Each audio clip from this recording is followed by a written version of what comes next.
The nursing and midwifery faculty came to us with a problem with their tutorial structure that they'd been having. They sort of wanted to make sure that their students were working together and collaborating, and they also needed a way of trying to keep track of their students to make sure they were actually learning the things that they wanted them to learn during those tutorials.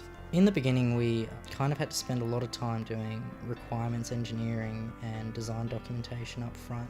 So we wound up settling on a browser-based solution, mostly because we felt that it provided us the best mix of experience that we had previously had, as well as user interface libraries. And we had tried a few other technologies originally that just seemed a bit too difficult, and they had too steep a learning curve. The system was designed with multi-touch tables involved. As I said before, one of the goals of the project was to try and get students to collaborate and work together.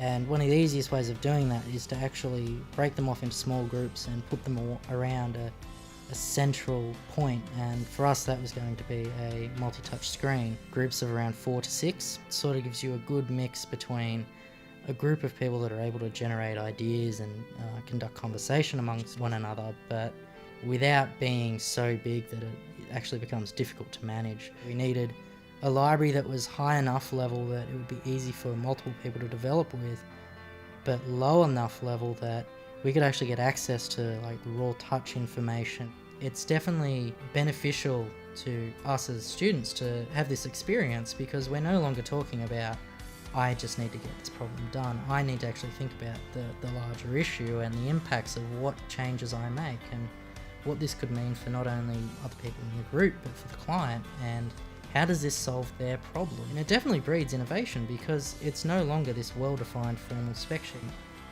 It definitely aids in collaboration. You know, there is research out there that suggests very strongly that putting people around this central shared display really aids in collaboration.